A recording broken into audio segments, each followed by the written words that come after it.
인간관계 맺기 위해서 10계명이 있습니다. 10계명. 그래서 첫 번째가 뭐냐? 인간성을 가져라. 좋은 인간성을 가져라는 겁니다. 먼저 인간이 되라는 건데 좋은 인맥을 만들기 위해서 하기 전에 자신의 인간성부터 살펴봐라는 거예요. 그리고 두 번째는 적을 만들지 말라. 친구는 성공을 가져오나 적은 위기를 가져오고 성공을 무너뜨린다. 그리고 세 번째는 스승부터 찾아라. 그리고 네 번째는 생명의 은인처럼 만나라. 그리고 다섯 번째는 첫사랑보다 강렬한 인상을 남겨라. 헤어질 때 다시 만나고 싶은 사람이 되라. 그리고 하루에 3번 참고 3번 웃고 3번 칭찬하라. 그리고 여덟 번째 내일처럼 기뻐하고 내일처럼 슬퍼하라. 아홉 번째는 give and forget. 먼저 주고 조건 없이 주고 더 주고 모두 잊어버려라. 열 번째는 한 번 인맥은 영원한 인맥으로 만나라 이겁니다. 믿지 않는 세상 사람들에게서 하고 있는 이 관계 맺기의 목적은 자기 자신을 위해서 인간 관계 맺기를 성공하기 위해서 맺으라는 것입니다.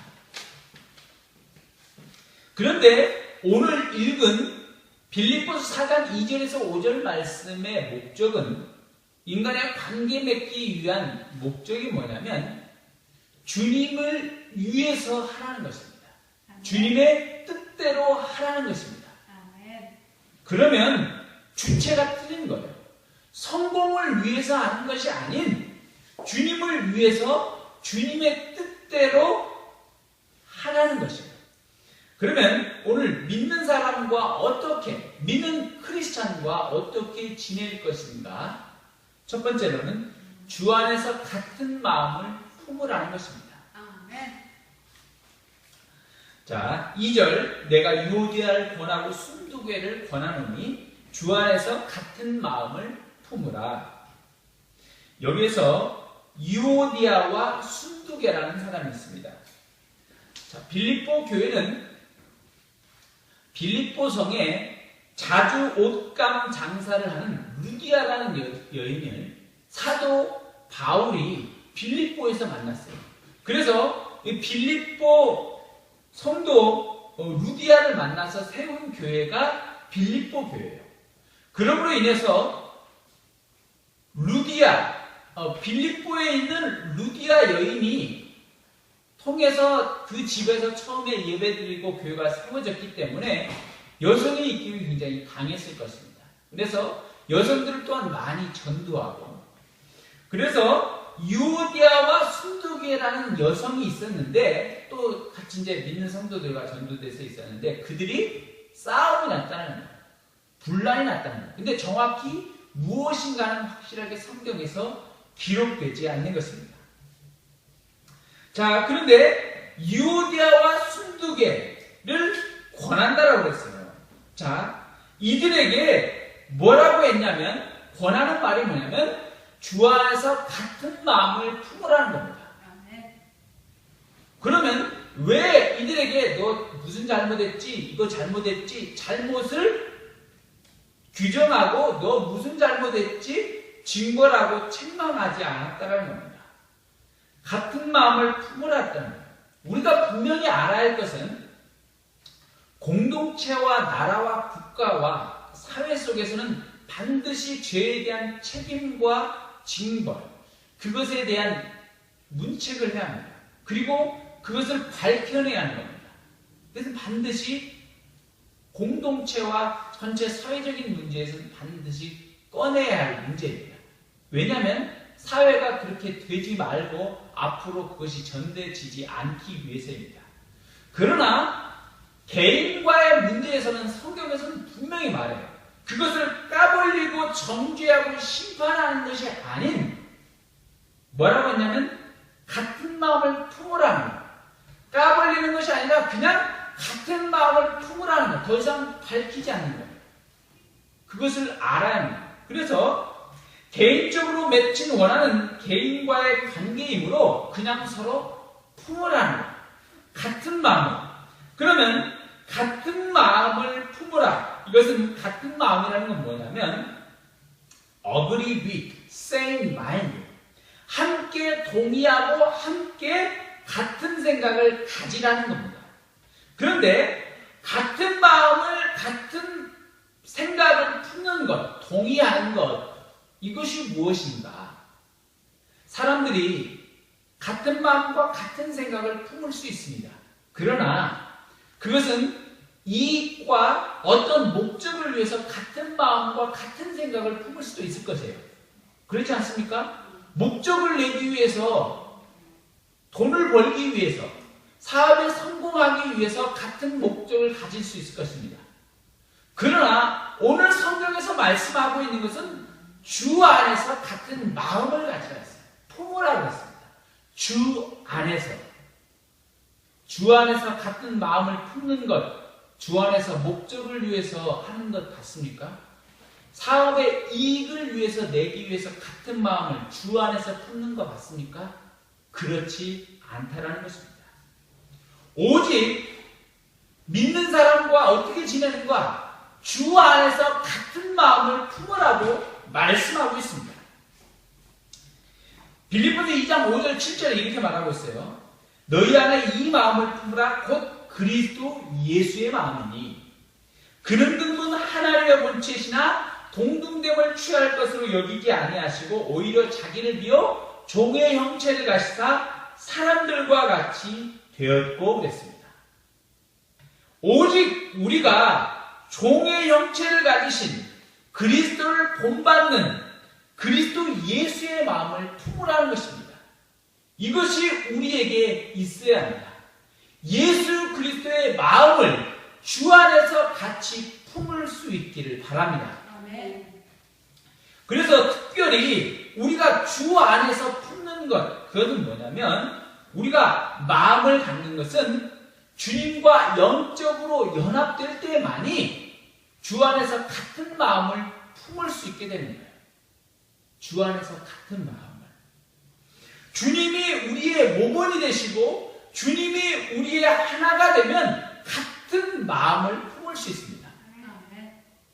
우리는 허물과 죄로 죽었던 인간이 예수님을 통해서 인간과 하나님이 예수님 안에서 하나가 되었다는 겁니다.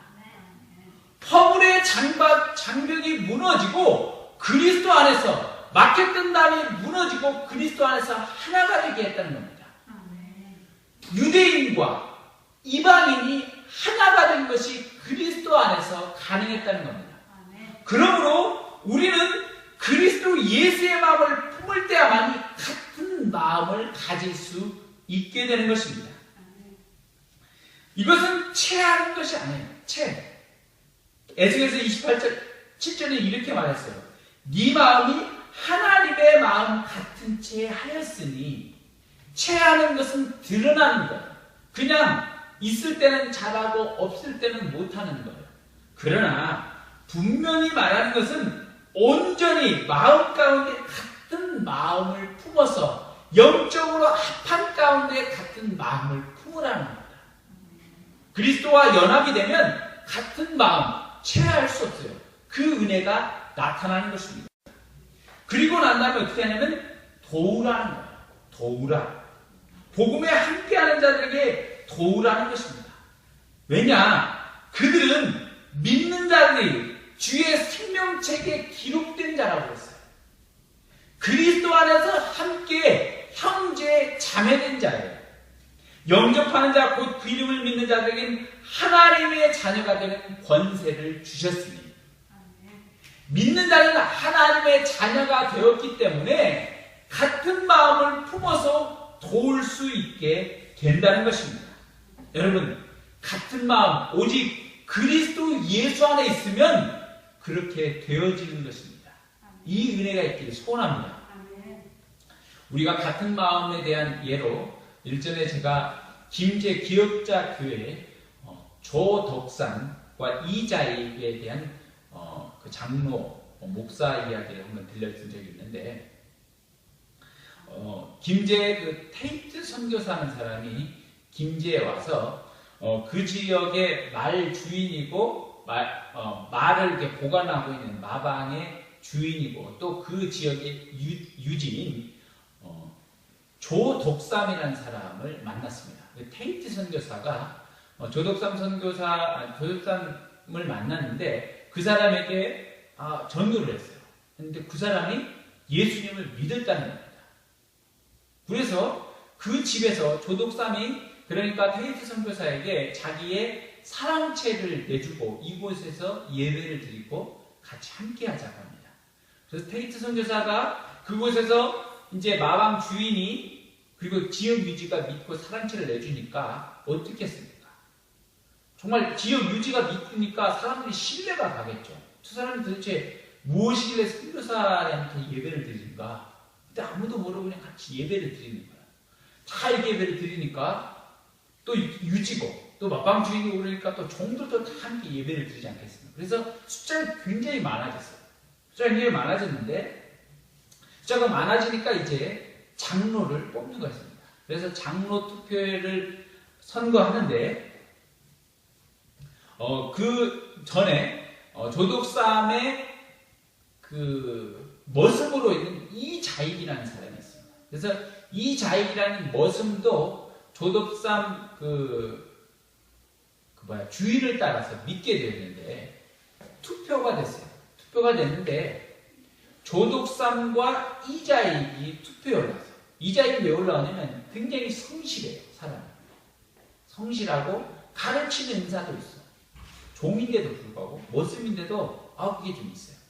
그리고 조독삼은 당연히 유지이고 인품도 좋고 훌륭하니까 둘이 투표로 장로가 올라왔는데 표대결을 했는데 이자익이 이겨버렸습니다.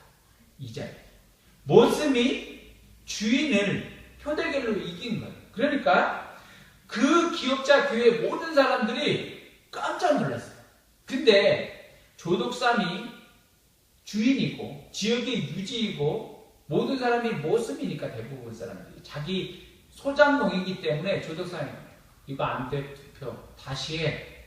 내가 장로가 돼야 돼. 이렇게 말해야 하는데 조독삼이 그 사람이 내가 투표를 했는데 이자익이 이렇게 올라오는 것은 이자익이 장로가 되는 것은 여러분이 합당한 것이다.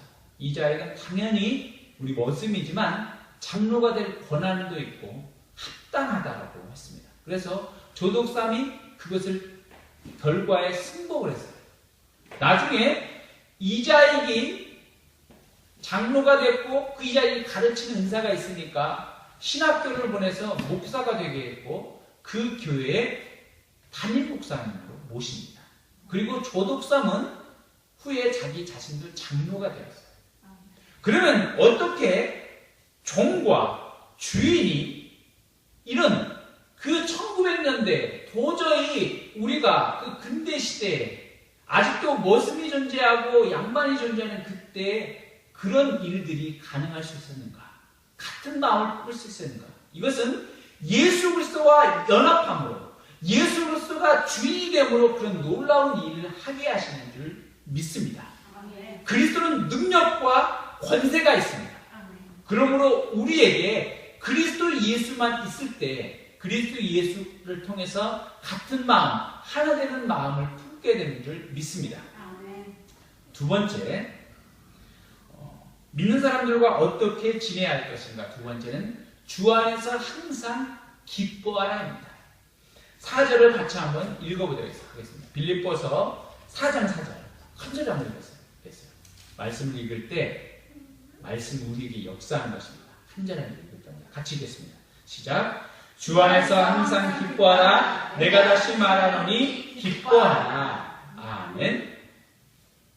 자, 여기서 주 안에서 그랬어요. 계속 주 안에서는 같이 갑니다. 그리고 항상 기뻐하라고 했어요. 항상. 여기서 항상이라는 단어는 어떠한 상황 가운데서도 라는 거예요. 어떠한 상황 가운데서. 이것은 시간과 기간, 모든 전체를 가리키는 거예요.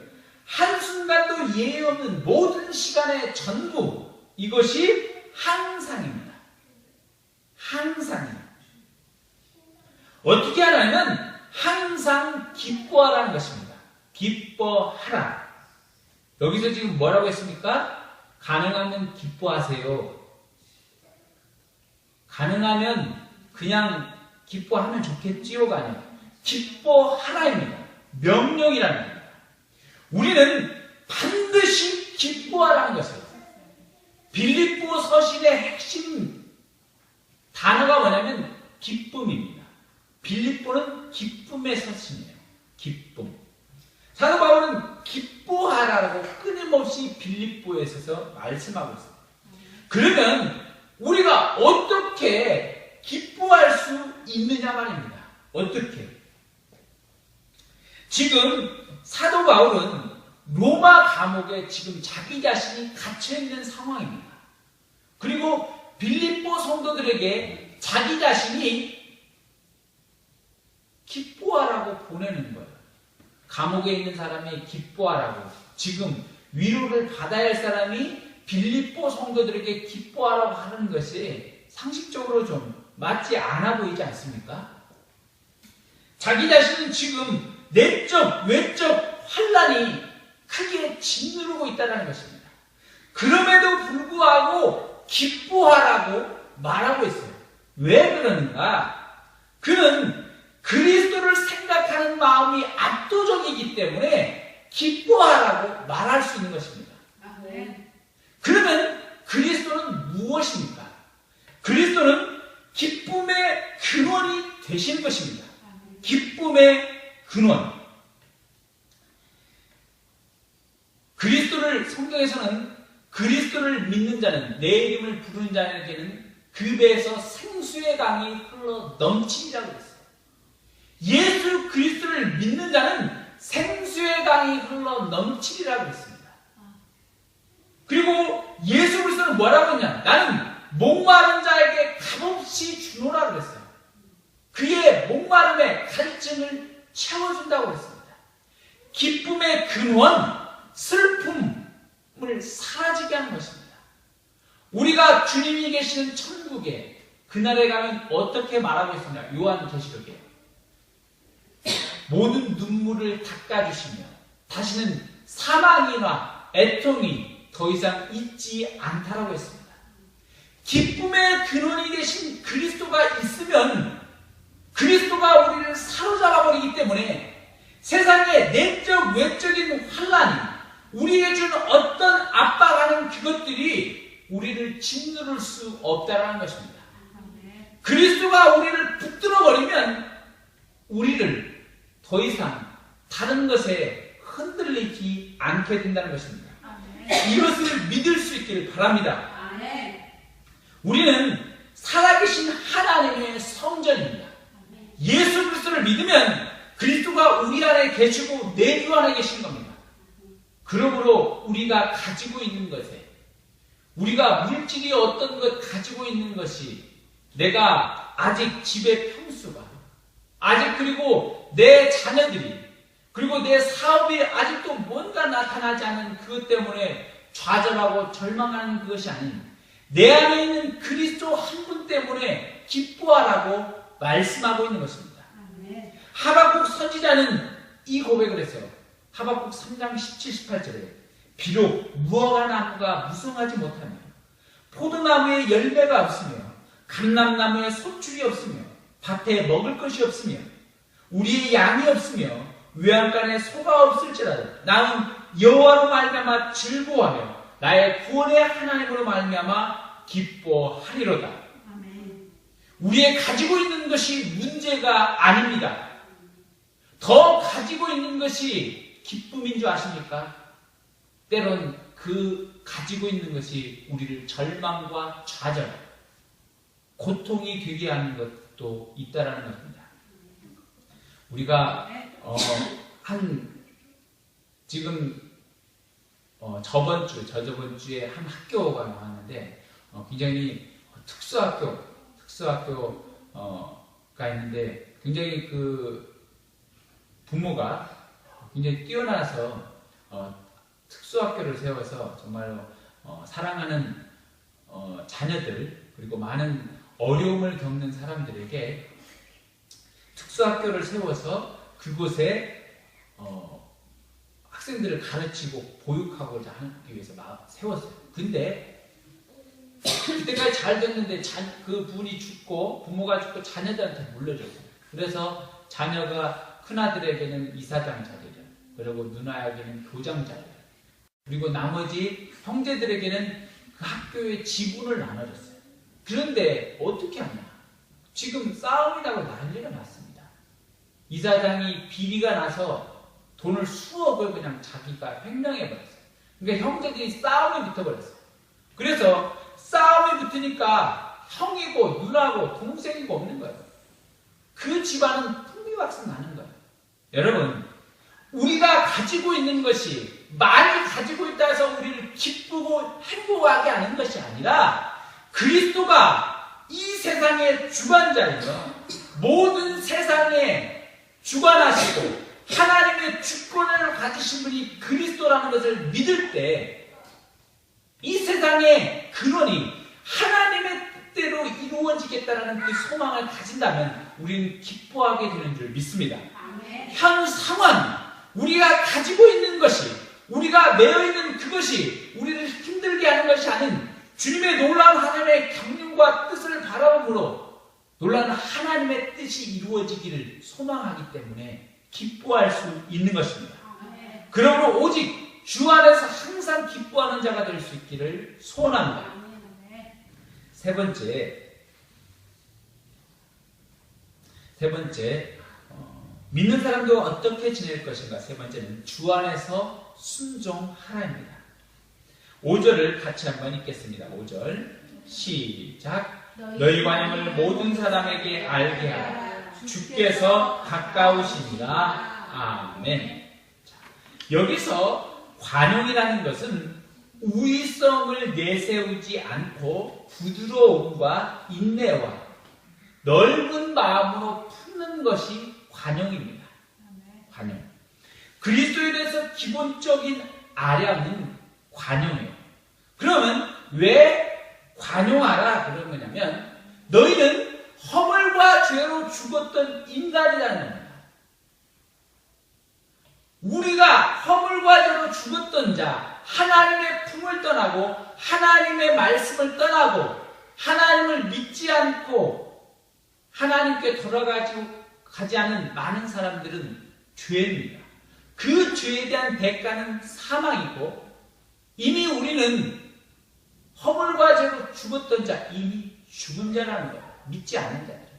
그러나 예수 그리스도를 통해서 많은 사람들이 십자가를 통해서 죄사함 받고 허물과 죄로 죽을 수밖에 없는 인간이 그리스도를 통해서 살게 되었다는 겁니다. 무조건적인 은총을 통해서 구원받았다는 것입니다. 그러므로 값없이 준 선물, 하나님께서 주신 은혜를 받았으니 기본적인 아량으로 다른 사람을 넓은 마음으로 품으라고 말씀하고 있어요. 관용하라. 관용하라는 것입니다. 이 관용은 모든 사람에게 하는 거예요. 까다로운 것이 아니에요. 까다롭고 까칠하고 시크한 사람에게도 관용을 베풀라는 거예요.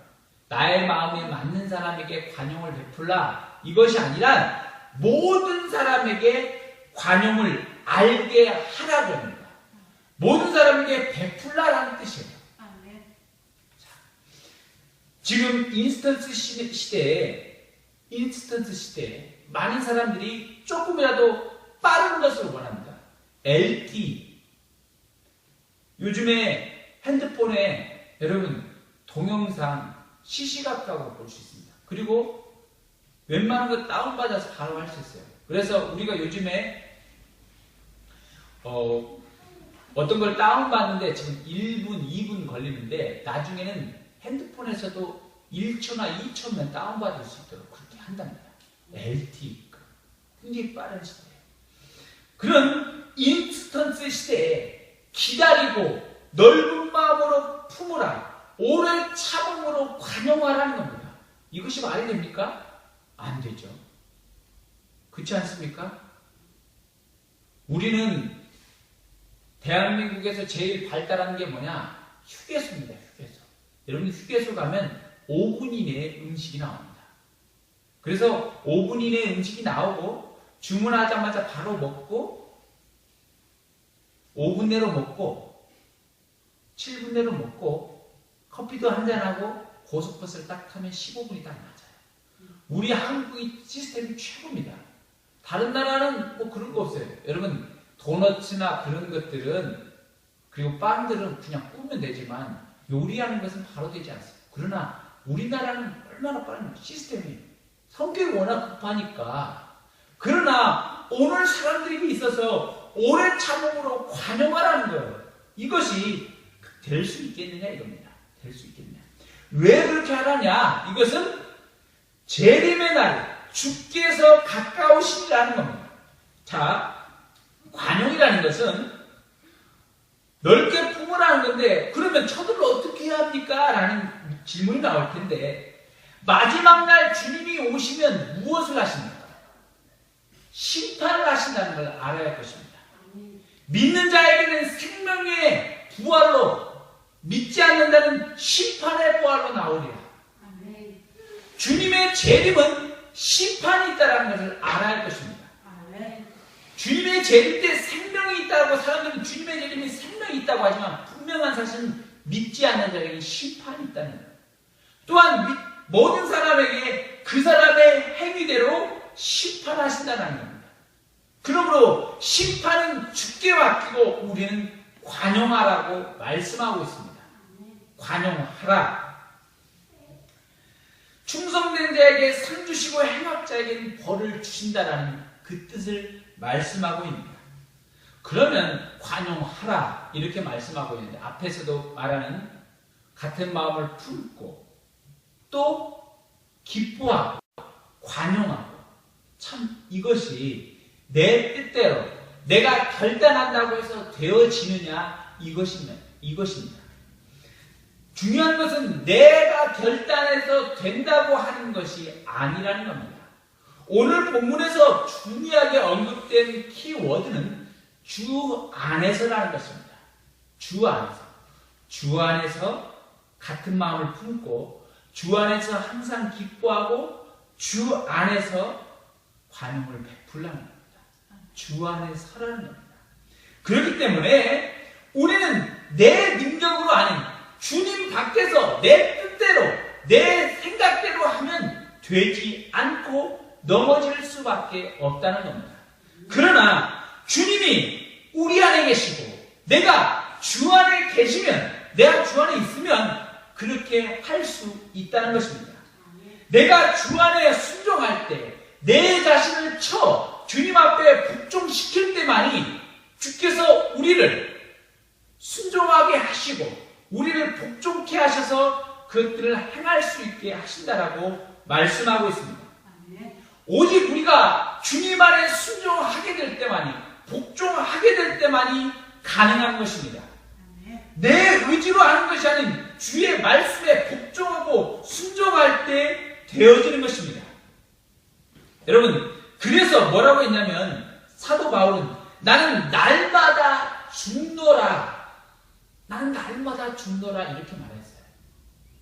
내가 그리스도와 함께 십자가에 못 박혔나니 그런즉 이제는 내가 사는 것이 아니오 오직 내 안에 그리스도께서 사시는 것이다. 이제 내가 육체 가운데 사는 것은 나를 위하여 자기 자신을 버리신 하나님의 아들을 믿는 믿음 안에서 사는 것이다. 내가 십자가에서 온전히 죽었음을 내 의지가 살아있는 것이 아닌 그리스도를 믿는 믿음 안에서 나는 사는 것임을 아시기 바랍니다. 그리고 내가 주님 안에서 온전히 순종하고 주의 뜻에 복종하게 될 때 주께서 우리에게 역사하시는 줄 믿습니다.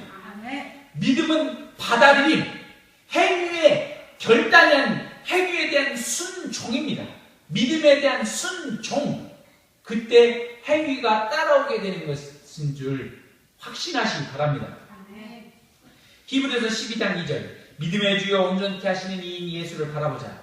그 앞에 있는 기쁨을 위하여 십자가를 참으사 부끄러움을 개의치 아니하시더니 하나님 보좌 우편에 앉으셨느니라. 주님께서 온전히 하나님의 뜻에 순종하게 될 때 온전케 하셨다라고 했습니다. 그리스도를. 우리가 주님의 말씀 앞에 순종하게 될 때만이 하나님의 뜻을 온전히 행하게 되는 줄 믿습니다. 그래서 우리는 내게 능력 주신 자 안에서 내가 모든 것을 할 수 있느니라, 이 말씀의 비밀을 알게 되는 것입니다. 우리가 오직 주 안에서 순종할 수 있기를 소원합니다. 우리 성자 프란시스라고 굉장히 유명한 우리 성자 프란시스가 있는데, 이 사람이 어느 날 자기가 제자를, 프란시스의 제자를 되기를 원하는 많은 사람들을 이렇게 모집했습니다. 그래서 제자 후보생으로 2명을 이제 면접을 보게 됐는데, 한 명이 와서 이렇게 첫 번째 얘기를 하는 거예요. 그러니까 그 사람한테, 너 어떻게 이렇게 왔냐고 하니까, 당신이 어떻게 해서 왔냐고 하니까, 저는 선생님이 제자가 되기를 원합니다. 유럽에 성 프란시스는 모든 사람이 닮고 싶어 하는데, 나도 프란시스 선생님을 내가 참 스승으로 모시고 싶습니다. 그렇게 말했어요. 그러니까 또 다른 사람도, 저도 프란시스 선생님을 참 선생님으로 모시고 싶습니다. 그랬어요. 그러니까 아시스의 성자 산 프란시스가 첫 번째 온 사람에게 귀에다 대고 이렇게 얘기했어요. 저 밭에 나가서 배추들이 정말 많은데 그 배추를 가져다가 뿌리를 하늘 쪽으로 심고 그 배추를 심어봐라. 그렇게 말하는 거예요. 그러니까 갑자기 자기 귀를 의심하게 됐어요. 그러니까 순간 이 사람이니까, 아, 프란시스가 사실은 미친 사람이구나. 배추를 뽑아다가 거꾸로 심어서 하늘로 심으라는 거니까 이게 맛이 같구나. 그래서 그 길로 주랭랑을 치고 도망가 버렸어요. 그러니까 그 다른 사람한테 귀에다 대고 다시 한번 얘기했어요. 저 밖에 배추가 많은데 배추를 가져다가 뿌리를 하늘로 향하고 땅에다 심어봐라. 그러니까 그 사람, 두 번째 사람이 굉장히 어리둥절하는 거야. 어리둥절했는데, 그래서 그냥 밭에 나갔어요. 그래가지고 그 밭에 있는 모든 배추를 다 하고 그냥 거꾸로 심었습니다. 내가 왜 일을 하고 있지 하면서 내가 이걸 하고 도망갈까 말까 생각하는데, 그래도 끝까지 심었습니다. 다 심고 나니까 성 프란시스가 찾아오는 거예요. 그러면서 아직도 안 갔어? 이렇게 물어보는 거예요. 그러니까 심다가 저도 가고 싶은 마음이 들었는데, 프란시스 선생님이 분명히 하신 말씀이 있으실 거다 생각해서 그냥 순종하는 마음으로 배추를 심었습니다. 이렇게 말씀하신 뜻이 있을 것 같아서 심었습니다. 그리고 선생님 말씀을 듣고자 지금 기다리고 있습니다. 그러니까 성 프란시스가 이렇게 하는 거예요. 나는 지금 너희 2명의 후보자에게 배추가 자라는 것을, 그리고 재배하는 것을 묻은 게 아니라, 나의 말에 지금 순종할 수 있는가 없는가, 상식적으로 배추를 하늘로 심는다는 건 말이 되지 않는다. 그러나 이것 또한 순종할 수 있는가, 이것이 참된 제자의 길이다 라고 하면서 시험의 테스트를 내었다는 것입니다. 여러분, 우리는 진정으로 내 삶과 내 뜻 받아들일 수 있는 것만 순종합니다. 그래서 모든 것을 하려고 합니다. 그러나 오직 우리는 주 안에서 주의 말씀이고 주의 뜻이라면 순종할 때 하나님께서 우리를 그 가운데 역사하게 하시고 하나님의 능력으로 우리와 함께 하시는 줄 믿습니다.